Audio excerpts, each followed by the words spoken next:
It's time for DJ Rocky's Secret Files.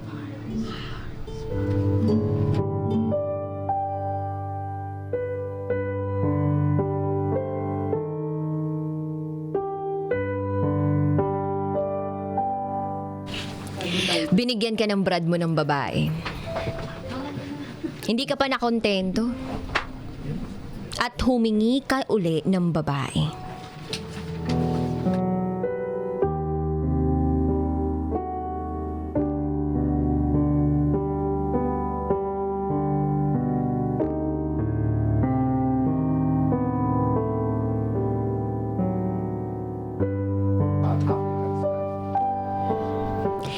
Itago mo na lang kami sa pangalang Mr. Saf at Miss PhilHealth Clerk. At ang secret file na ito ay para sa'yo, Mr. Saf. Nagsimula ang istorya natin sa add friend at confirmation sa Facebook noong September 20, 2017. Nasa Negros ka pa noon. Nagte-training ng komando upang maging isang ganap na SAF. Sa pagbati mo ng, "Hi, ganda sa akin." Aba, para bang gumanda lalo ang umaga ko. Kwentuhan tayo hanggang sa nauwi sa usapang tae ang kwentuhan at hingian ng number. Tuwang-tuwa ako sa'yo. Umabot ng 1 linggo bago ka magparamdam uli. Inaasar mo ko na magmamadre na lang ako dahil nga sa edad kong 26. Wala pa akong naging boyfriend. At dahil sa asarang yun, hindi ko akalain at hindi ko inaasahan na mahuhulog ang loob ko sa iyo. Ni hindi nga pumasok sa utak ko na magiging tayo. Kaya nagulat na lang ako nang ligawan mo ko at mapasagot mo ako October 6, 2017. Nag-adjust ako sa mga ayaw mo at gusto mong mangyari para sa relasyon natin. Lahat ng ginagawa ko, sinasabi ko sa'yo. Mula sa pagising ko hanggang sa pagligo, pagkain, at kung lalabas ako. Sino kasama ko? Sino nag-drive? Dapat lagi kong dala yung cellphone ko. Kasi anytime, tatawag ka. At kung hindi ko masagot, kine-question mo ko. Binibilang mo kung ilang beses nag-ring yung phone ko. Huminto ako sa pagsasayaw kasi nagsiselos ka sa kasama kong lalaki. Pati sa pag-gym ko, huminto ako. Kasi sabi mo, maraming lalaki. Nag-adjust ako para sa'yo. Kinontrol mo ako pero okay lang ang lahat. Dahil para sa'yo, lahat gagawin ko. Bumalik na nga kayo ng Laguna para sa graduation ninyo. Hindi pa tayo nagkikita pero nahuhulog na ang loob ko sa iyo. Ikaw ang kauna-unahang kasintahan ko. At sobrang saya ko na sa wakas, masasabi ko na may boyfriend na ako. October 29, 2017, mula sa training mo, umuwi ka at sa wakas, nagkita na nga tayo. Sobrang saya ko dahil sa unang pagkakataon, nandiyan ka at pinakilig mo ko. Naramdaman ko kung paano pahalagahan at alagaan ng isang boyfriend. Naranasan kong mag-celebrate ng first monthsary. Hanggang November 9, 2017, bumalik ka ng Laguna. Yung saya ko parang napalitan ng lungkot. Binigyan mo ko ng bracelet.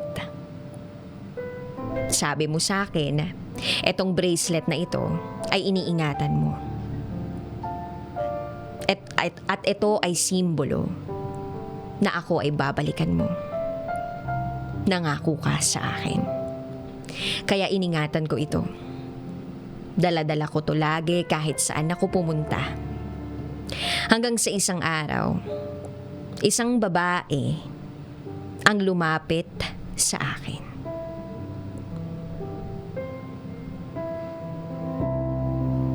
At ang sabi, ako daw ay isang pokpok.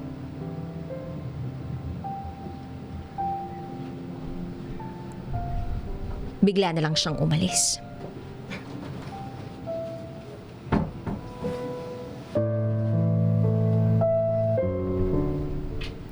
Sa social media account ko,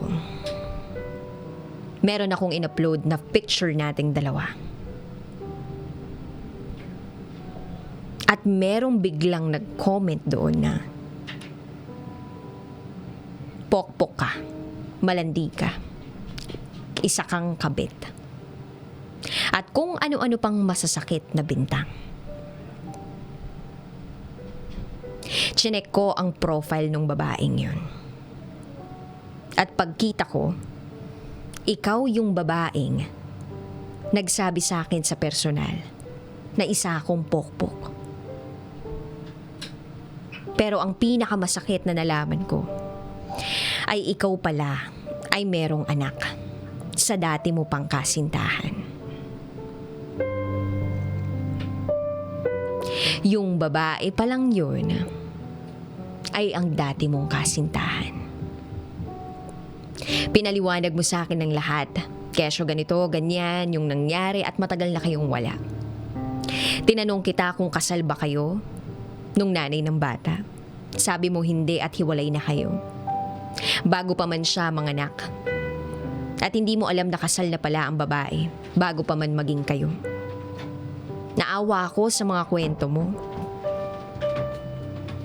At ang sakit lang isipin na inilihim mo sa akin yun. Tinanong mo ako kung matatanggap pa kita. Naguluhan ako at halos hindi ako makasagot. Napakasakit para sa akin pero mas pinili kong manatili dahil sa pagmamahal ko sa iyo. Oo, nabulag ako sa pagmamahal ko at tinanggap ko ang lahat para sa iyo. Nilipat ka na nga sa Santiago, Agusan del Norte, December 30, 2017. Dumating kayo doon at pinilit mong makauwi para sa New Year break at para magkita tayo uli. Ibinigay ko lahat ng pagmamahal ko sa iyo nang walang pag-aalinlangan. Naging masaya tayong magkasamang mag-celebrate ng New Year sa bahay kasamang pamilya ko. At bago ka bumalik sa trabaho mo, iniabot mo sa akin yung ATM card mo. Kasi gusto mo na ako ang maghawak nito para makapag-ipon tayo ng pera para sa kinabukasan natin. Pero tinanggihan ko. Dahil ayaw kong maghawak ng pera na hindi sa akin. Pero ang sabi mo, sa atin ito. Dahil balang araw, magiging isa tayo. Sabi ko sa'yo, balang araw oo. Pero sa ngayon, sa mama mo muna yan. Kasi hindi pa tayo kasal. Pero pinilit mo na ibigay sa akin yung ATM card mo. At ang sabi mo sa akin, ayaw mo na ang mama mo ang maghawak dahil baka maubos lang. Tinanggihan ko uli. Pero kinuha mo ang kamay ko at iniabot mo na ang ATM card. Sabi ko na lang sa'yo, ayaw kong awayin mo ko nang dahil dito. Dahil never pa akong inaway nang dahil sa pera. Ang sabi mo sa akin, hindi mangyayari yun. At never kang makikipag-away nang dahil sa pera. Naging masaya tayo sa kabila ng sitwasyon natin. Iniisip ko minsan kung ano ang itsura ng iyong anak. At ang pangalan nito, kasi sabi mo nga, hindi mo alam. Isang araw, March 2018, isang babae na naman ang nagbigay mensahe sa akin sa Messenger. Nagpakilala siya bilang isang ina ng iyong anak. Pinakita ang isang larawan ng isang batang lalaki kasama ang kanyang ama. At yun ay ikaw. Masakit pala na sa pangalawang pagkakataon, makita mo rin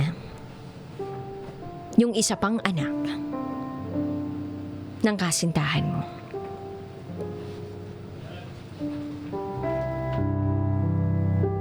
Tinanong kita at sinagot mo ko na gusto mo nang kalimutan ang lahat ng nangyari.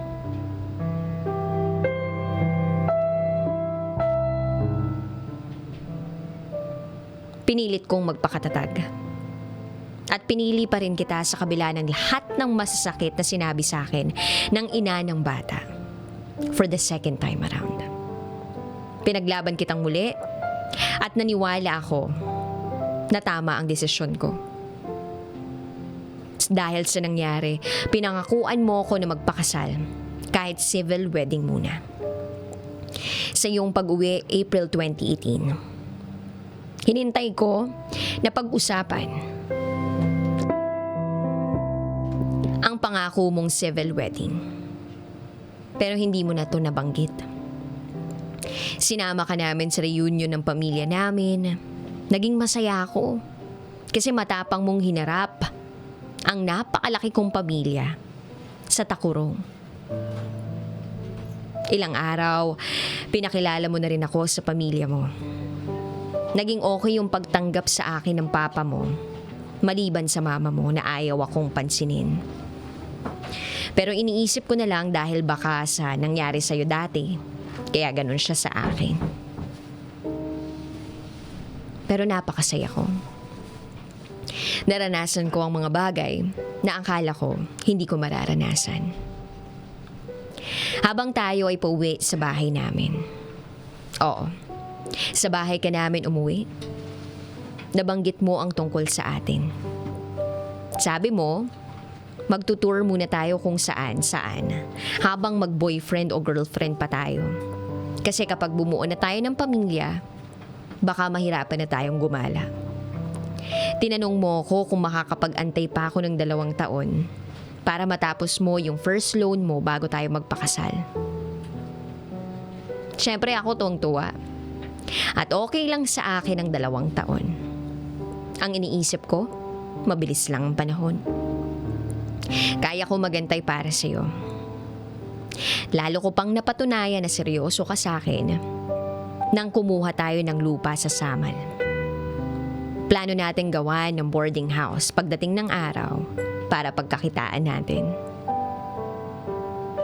Akalain mo bang naiisip mo yung mga ganyang bagay para sa atin? Pakiramdam ko napakaswerte ko sa'yo. Napupuntahan nga natin yung mga malalayong lugar gamit yung motor mo. Sulit na sulit kahit nakakapagod basta ikaw ang kasama. Pakiramdam ko napaka-perfect na ng relasyon natin. Minsan nag-aaway pero mas maraming magandang alaala tayong nabubuo. September 2018. Nag-file ako ng leave para sa birthday ng mama ko.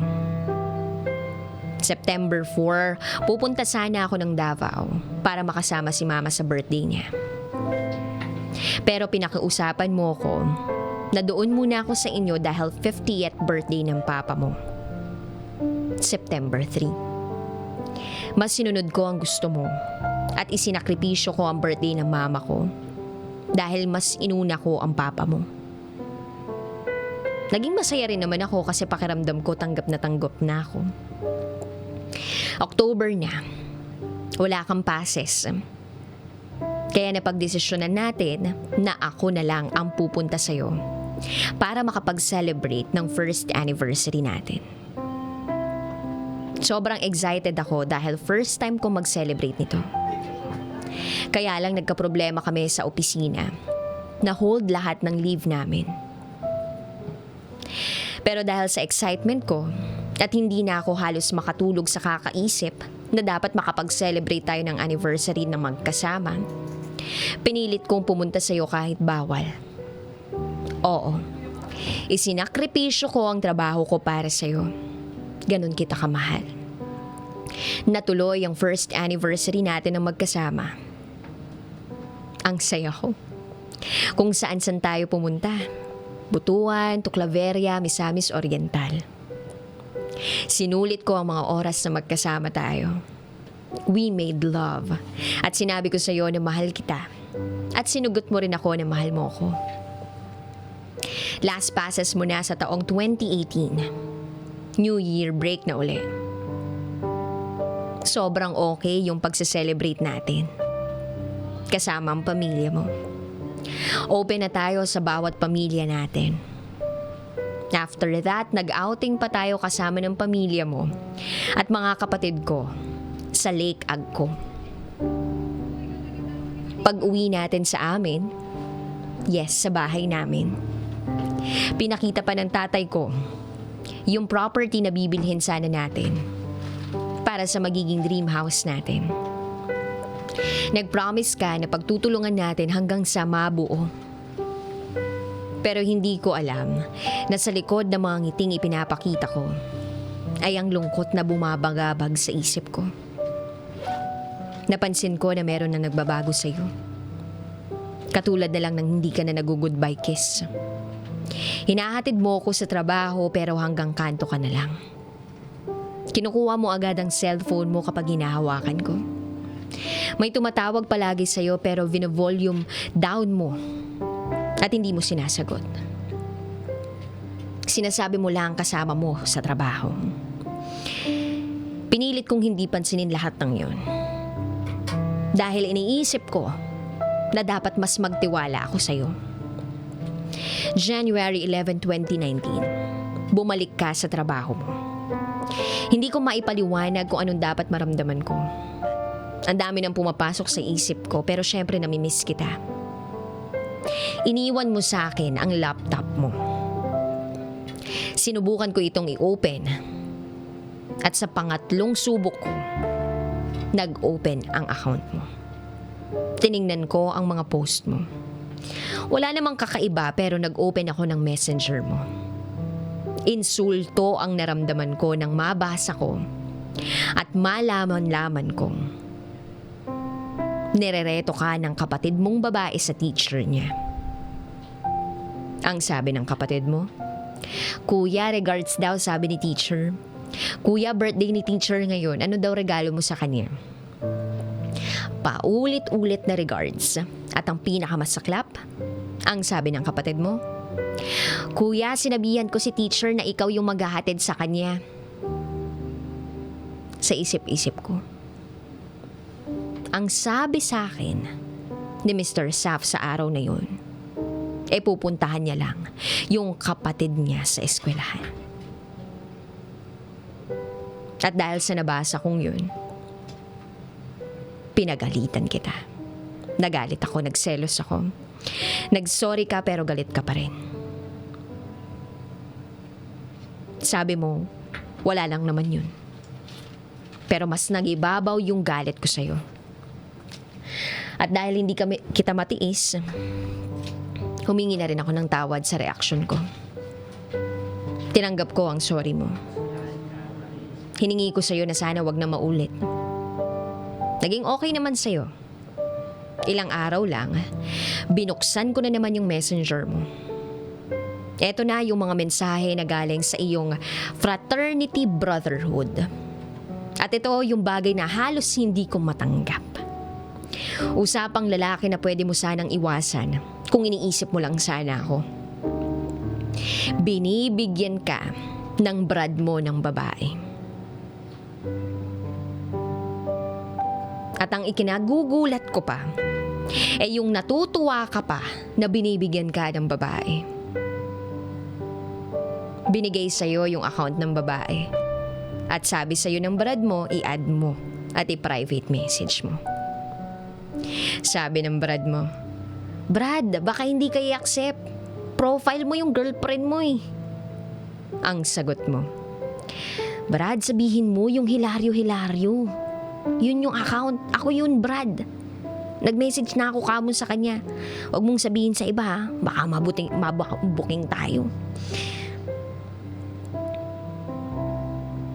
Yung mensaheng yun, halos durugin ito yung puso ko. Hindi ka pa nakontento at humingi ka pa uli ng babae. Hindi ko alam kung anong mararamdaman ko. Umiinit ang ulo ko. At dahil doon, kinumpronta kita. Sinabi mo sa akin na matagal na yun. Isang araw lang yun at hindi na naulit pa. Hiningi ko sa'yo yung password ng dummy account mo. Ang sabi mo sa akin hindi mo na maalala. Inaabot ng ilang araw yung away natin. Pero dahil hindi nga kita matiis, kinausap uli kita.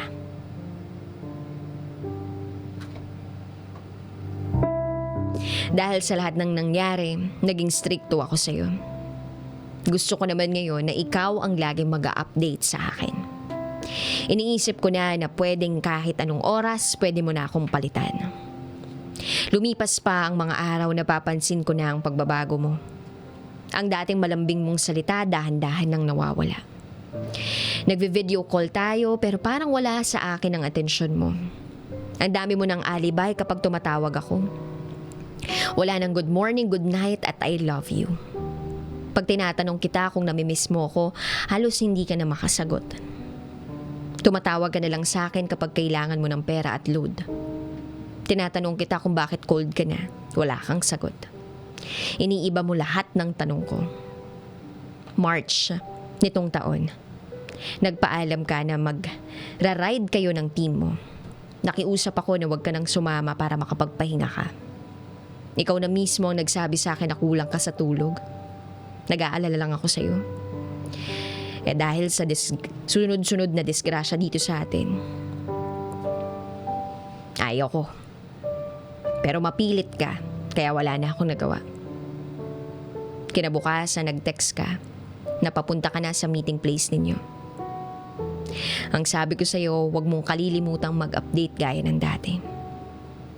Ginawa mo naman. Pauwi na kayo. Pero wala na akong natatanggap na update mula sa'yo.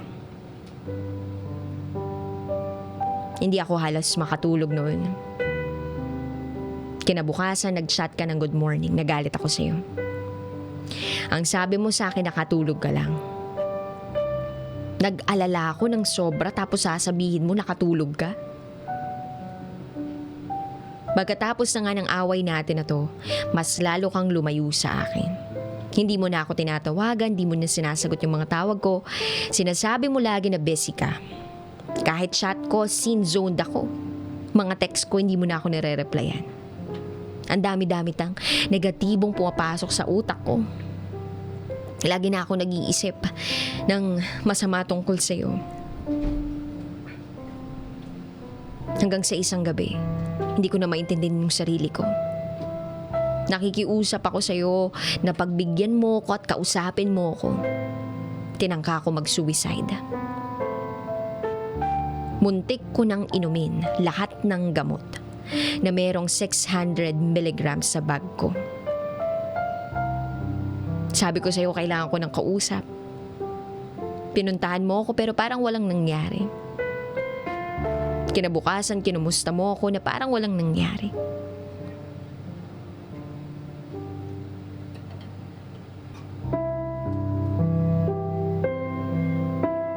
Lumipas pa ang mga araw.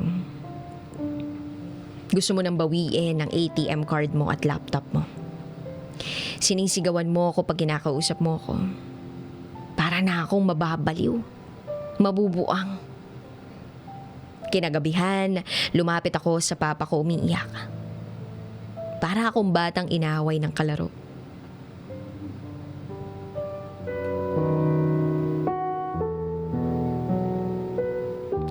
At doon, sinabihan ako ng papa ko. Matagal na daw niya akong naririnig na umiiyak sa kwarto ko. Kasi akala niya lang, normal yung away natin. At hindi lang niya tayo pinapansin.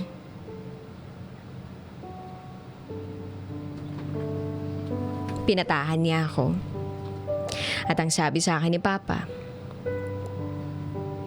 huwag kang mag-alala, babalik yan dito. At sa araw na bumalik siya, ako mismo ang kakausap sa kanya.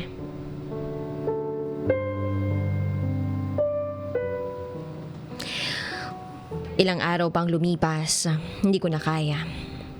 Humingi ako ng tulong sa HR namin para patingnan kung meron akong mental problem.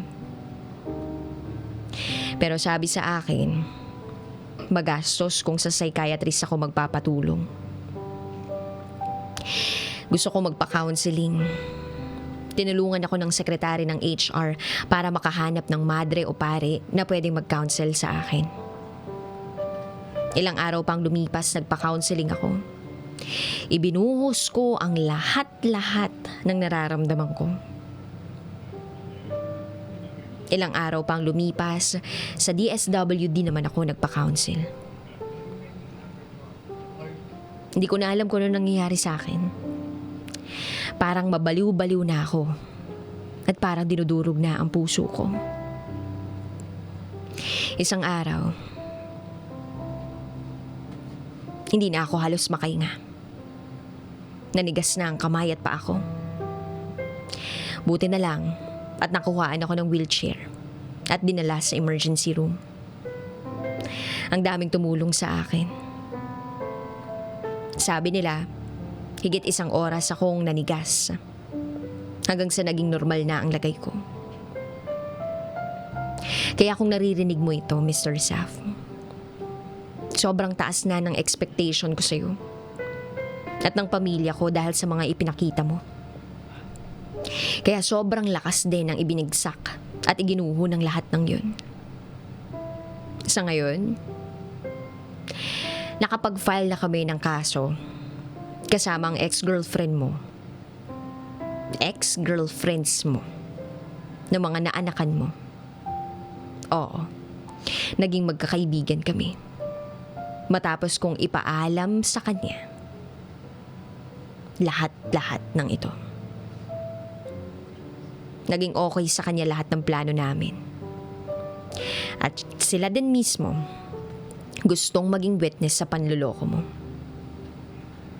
Inaantay na lang namin ngayon kung ano yung magiging sagot mo sa Suprema na papadala sa'yo. Hindi ko alam kung ano magiging reaksyon mo. At pag nagkita tayo uli, alam ko na sa sarili ko na dapat magpakatatag ako. Dapat kong lakasan at tibayan ang loob ko. At piliting wag maawa sa'yo. Mahal kita, Mr. Saf. Kaya lang this time, kailangan mong matuto ng leksyon para sa lahat ng mga pagkakamali mo sa paraang alam ko. Halos mabaliw-baliw na ako. Pero ngayon babangon ako. Mahirap pa sa ngayon, pero alam ko, darating din yung panahon na malilimutan din kita at may isang taong bubuo uli sa dinurog mong puso. Ako si Miss PhilHealth Clerk at ito ang aking secret file.